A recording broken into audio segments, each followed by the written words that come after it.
All right, hello everybody. This is Andre from Jawan Fitness once again, and I hope that you're enjoying your Saturday. You're having a lot of fun, and you're doing whatever that you want to do on this beautiful day because it's warm outside. It's about 75 degrees, so take advantage of it if you are going out, go to the park, play basketball with your friends, or just go for a beautiful drive. Now, for me, I'm just in the house right now because I went out for the last couple weeks in a row, and I just want to like chill and stuff and relax like that. And anyways, I'm meal prepping right now. My meals for like next week and everything like that, and today I decided it was going to be a good day to do that because I'm not doing anything at all except, doing a bit of work and all that stuff, focusing on some new projects I have coming out that you're definitely going to see in the future. And I hope that you enjoy all that stuff. But let's get to the topic of this video, what it's truly about. So today I'm going to talk about when it comes to making sure that your diet is successful. And there are 3 keys I'm going to give you that's really going to help you benefit with this. So number 1 is to make sure that you're eating the foods that you enjoy. Now, when I say this, it does not mean having junk food all the time.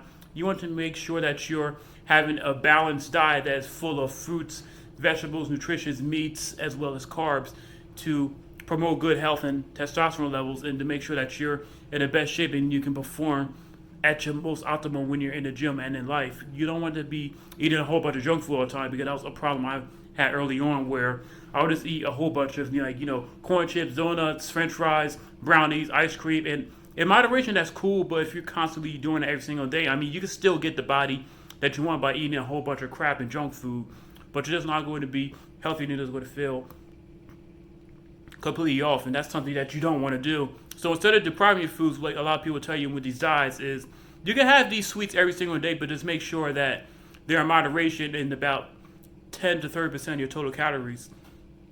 Because I have found that when I start eating my favorite treats every single day, and with a few hundred calories in, I just realized that it's a lot easier for me to stick and stay on point with my diet instead of depriving myself. So tip number 2 is to make sure that you're tracking what you're eating because depending on what goals, whether it's fat loss, lean bulking, aka building muscle, or if you're just trying to maintain your physique for a while, is that you have to track your calories as well as your macros because if you're not tracking anything, it's going to be very hard for you to know what you're doing. So you may be in a calorie deficit one day, then you could be in a surplus, you could be in maintenance the next day, or if your goal is to lose fat, you could be eating way too much, or you could be eating too low, and then you're going to be wondering why I'm not reaching my goals, or you'll be weighing yourself, like, why is the scale going up if I'm trying to if I'm trying to cut down and get shredded, and why is the scale going down? My weight is not improving when I'm trying to put on muscle mass and add some size to my physique. And when you're tracking it, that's going to let you know, like, okay, this is how many calories I need.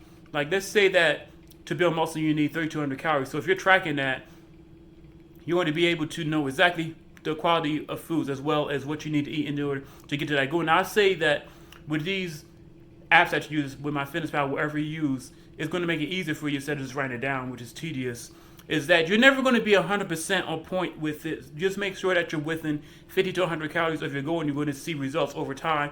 And make sure that you're consistent with it. So every single day, track the amount of calories that you're eating, as well as your macros, your proteins, your carbs, as well as your healthy fats. Because with those, you want to make sure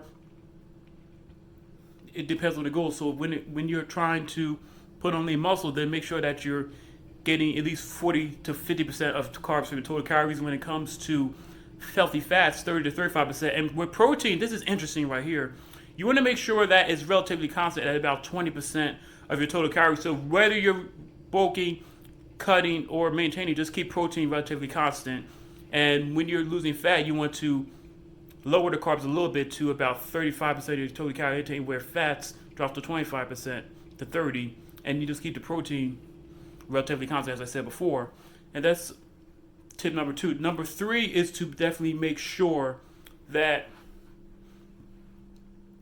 you take a diet break after you've been cutting for 3 to 4 months because you don't want to be trying to get shredded all year round, because what's going to happen is you're going to lose a lot of muscle mass as well as strength gains that you've gained when you're lean bulking or if you've been maintaining. And on top of that, your testosterone levels and leptin levels are going to drop, unfortunately, if you're trying to get shredded 5, 6, 7 months. Trust me, I have tried before in the past where my whole goal, I was just so focused on getting shredded, getting lean, that I wasn't taking any breaks or anything, and I was wondering why at a certain point that I couldn't lose fat anymore, because you will hit a plateau when you're trying to lose fat. I mean, for the first couple weeks, it's going to be linear up to the first month, and after 2, 3, 4 months, then your fat loss is going to stop no matter how much you lower your calories, man, because your body's going to go into starvation mode, and that's going to prevent you from losing. So you can drop the calorie, keep dropping, and nothing's going to happen. So take a diet break, and what I mean by a diet break is to actually increase your calories slightly until you're eating at maintenance or slightly above. And what you're going to find is when you do that for 3 to 4 weeks, you're going to be able to regulate your testosterone as well as your leptin levels, and you're going to find that your muscles are going to fill out a lot better during this period, and you're going to gain your strength and your size just like that you've lost. And then you do that for 3 to 4 weeks, and after that you go right back to cutting again. You're going to find it will be a lot easier for you. So that's what I have for you, and I hope that you got some value from this video, and that's what it takes to be successful in your diet, the 3 tips that I've mentioned. So make sure that you share this video with your friends, family, everybody that you care about, because the more people that see myself, the more people I can help get in the shredded physique that they possibly can. And also, let me know what you thought of this video and give me some feedback, because I could definitely change and what I can talk about better if based on what your comments, and also give me some also give me some recommendations of what other topics you want me to talk about in the future, because it's all about you and me helping you getting the best person that you want, building the best physique as well as modifying your diet and becoming the best version of yourself. And that's all I have for you. And I hope that you enjoy the rest of your night, and I will see you